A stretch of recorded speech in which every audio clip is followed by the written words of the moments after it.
আমাদের মতো সাধারণ মানুষদের সারাটা দিন কিন্তু বিভিন্ন ধরনের কাজ করতে হয়, তাই সকালের প্রথম ব্রেকফাস্টটাই যদি হয় এরকম হেলদি, তাহলে কিন্তু সারাদিনের এনার্জি বজায় থাকে দারুণভাবে।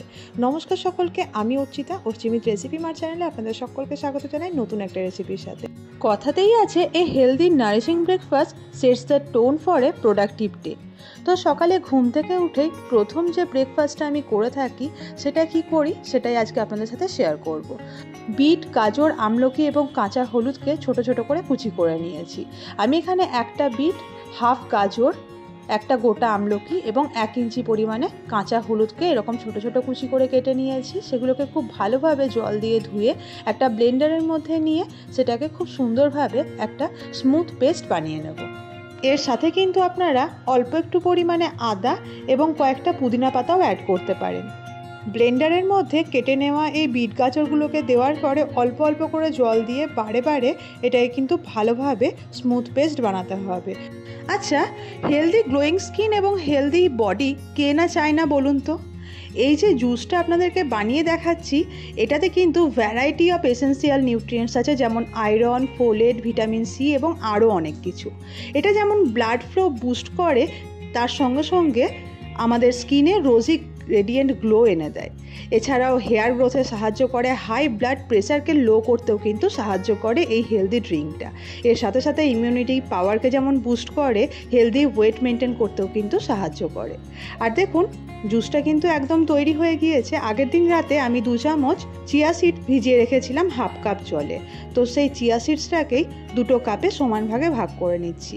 এই চিয়া সিডসও কিন্তু আমাদের শরীরের জন্য বেশ উপকারী। এতে রয়েছে অ্যান্টিঅক্সিডেন্ট, মিনারেলস, ওমেগা 3, ফাইবার এবং আরও অনেক উপকারী নিউট্রিয়েন্টস।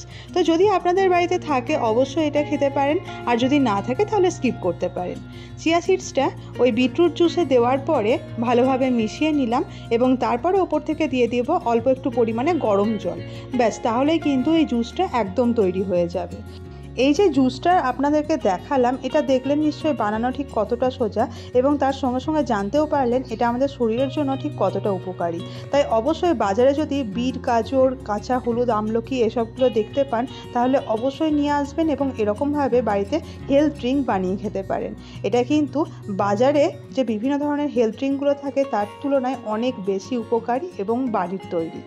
আচ্ছা বলুন তো, এরকম সকাল সকাল যদি হেলদি একটা ড্রিঙ্ক প্রত্যেকে খায় তাহলে সারাটা দিন এনার্জি কি ফিরে না এসে থাকতে পারে? আর এই হেলথ ড্রিঙ্কের সাথে যেটা খাই সেটা হচ্ছে কিছু ড্রাই ফ্রুটস, যেমন কিশমিশ, কাজু, আমন্ড, মাখানা এবং খেজুর। রাত্রেবেলাতে শুতে যাওয়ার আগে কিশমিশ এবং আমন্ডটাকে ভিজিয়ে রেখে দিই, সকালবেলায় উঠে আমন্ডের খোসাটা ছাড়িয়ে নিই। আর তার সঙ্গে সঙ্গে ছোলা বাদাম এবং সবুজ মুগটাও ভিজিয়ে রাখি। প্রতিদিন সকালে ছোলা বাদাম এবং সবুজ মুগ ভিজে খাই। আর ঘরে যে সমস্ত ফল থাকে সেটাই 1 থালা নিয়ে নিই। আজকে যেমন আমার ঘরে অ্যাভেলেবেল ছিল শসা, আঙুর এবং কলা। যেদিন যেরকম থাকে সেদিন সেরকম ফল খাই। এই যে আর্লি মর্নিং ব্রেকফাস্টটা আপনাদের সাথে শেয়ার করলাম, যেটা আমরা প্রতিদিন খাই, এটা কিন্তু আপনারা বাড়িতে বাচ্চা থেকে বয়স্ক যে কোনো কাউকে অনায়াসে দিতে পারেন। প্রত্যেকের জন্য কিন্তু খুব হেলদি। সকালবেলায় ঘুম থেকে উঠে আপনারা প্রত্যেকদিন কে কী খান এবং কোথা থেকে এই রেসিপিটা আজকে আপনারা দেখছেন অবশ্যই কিন্তু কমেন্ট বক্সে লিখে জানাতে ভুলবেন না। আর এভাবে অবশ্যই বাড়িতে একবার হেলথ ড্রিঙ্ক বানিয়ে খাবেন এবং কেমন হয় অবশ্যই কমেন্ট বক্সে লিখে জানাবেন। আশা করছি এগুলো আপনার ভালো লাগলো। যদি ভালো লেগে থাকে অবশ্যই লাইক শেয়ার করতে ভুলবেন না। ভালো থাকবেন, সুস্থ থাকবেন। দেখা হচ্ছে নতুন একটা রেসিপির সাথে অন্য একটা ভিডিওয়। Till then, bye by.